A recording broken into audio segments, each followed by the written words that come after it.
colegas da harmonização facial, colegas da saúde estética em geral. Eu sou a doutora Monique Rocha, eu sou médica com mestrado internacional na área de medicina estética. Sou especialista em cirurgia geral e atuo também com cirurgias dermatológicas. Enfim, meu propósito aqui é ajudar vocês a se destacarem no mercado de trabalho, terem excelência no ramo da estética.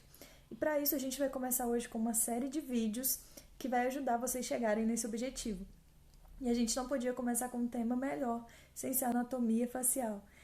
A gente sabe que um bom profissional da área da saúde, tanto estética quanto qualquer outra área da saúde, precisa saber a fundo as bases anatômicas. E é por aí que a gente vai começar.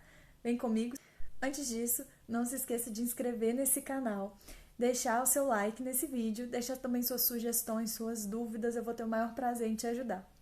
Envie também esse vídeo para algum outro colega que você conhece da área da estética. Então vamos começar a nossa aula.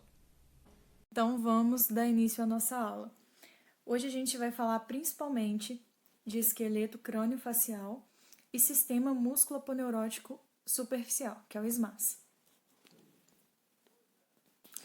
Então vamos começar pelo esqueleto crânio-facial.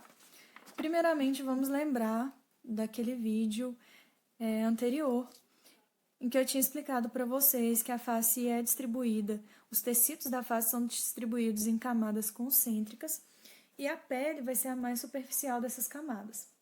Abaixo da pele vai ter o tecido celular subcutâneo e mais profundamente o sistema músculo-aponeurótico superficial, que é o SMAS. Profundamente ao SMAS a gente vai ter os músculos faciais da expressão, e abaixo desses músculos a gente vai ter a fáscia profunda, que vai proteger o nervo facial e os músculos da mastigação. Os tecidos moles da face vão repousar sobre um suporte ósseo, que é o esqueleto crânio-facial, coberto por um periósteo, que a gente vai falar hoje. Como a gente já disse também, o conhecimento da anatomia facial permite uma abordagem no processo de envelhecimento facial e também vai facilitar a seleção do tratamento adequado. Você vai ter mais segurança para tanto selecionar o tratamento quanto para também aplicar esse tratamento no seu paciente, dependendo da estrutura anatômica.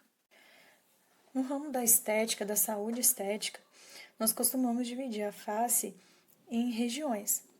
Isso vai tanto facilitar nosso trabalho quanto permitir um melhor planejamento para o paciente, para o tratamento do paciente de acordo com a área que ele tem mais necessidade.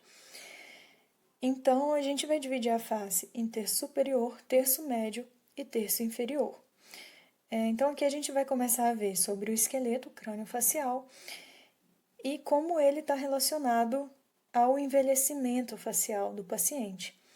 E também ver o que é mais importante, quais as estruturas mais importantes em cada região da face.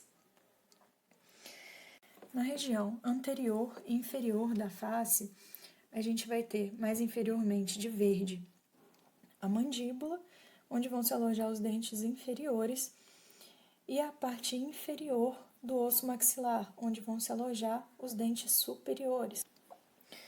Bom, é importante, mesmo que a gente não vá agir na estrutura dentária, é importante a gente conhecer o processo de envelhecimento e também conhecer a fundo a anatomia para a gente saber sempre conduzir da melhor maneira o caso do paciente. Quando a gente conhece exatamente as estruturas, as funções das estruturas e os processos de envelhecimento, de desgaste envolvidos, a gente vai conseguir oferecer um tratamento e um suporte muito melhor para o nosso paciente.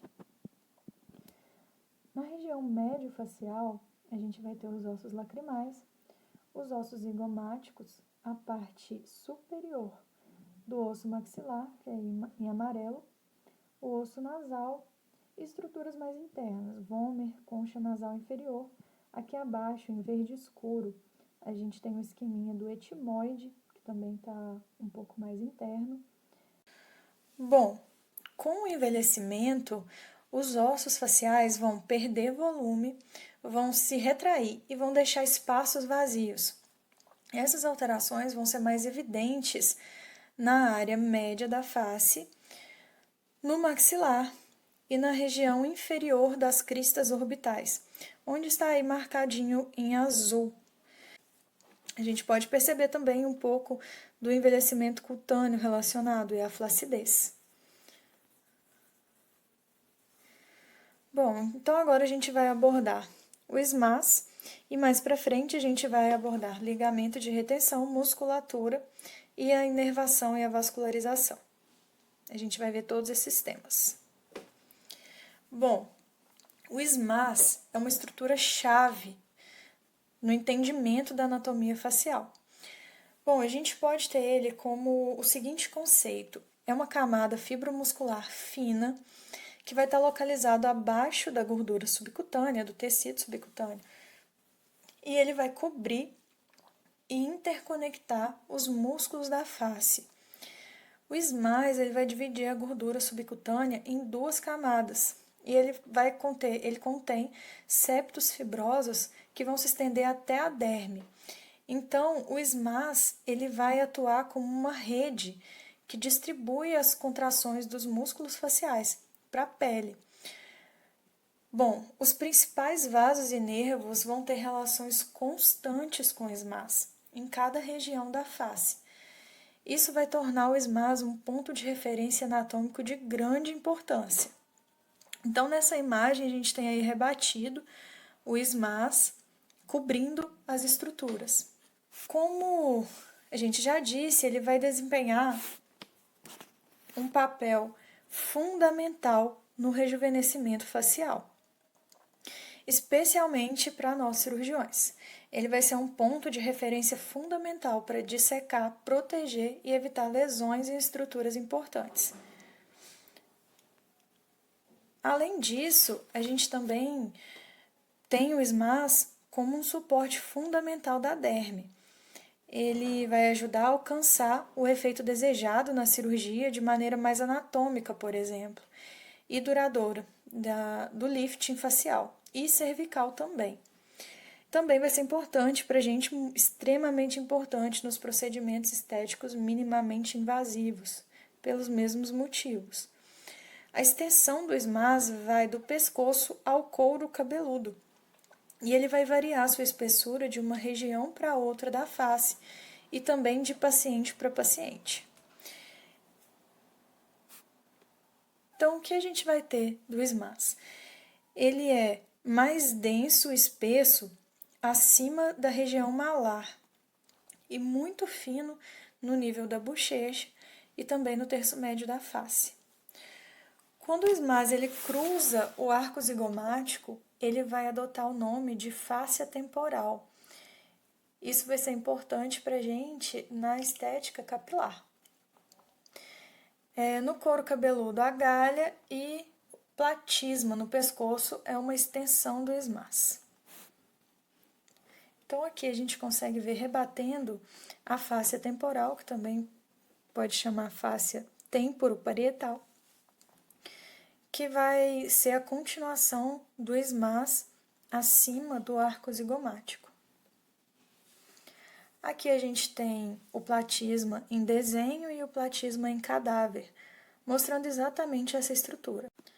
Mais para frente a gente vai entender porque essa estrutura é tão importante nos procedimentos cervicais e como isso vai dar um resultado incrível para os pacientes se a gente entender bem essa estrutura e souber tratar.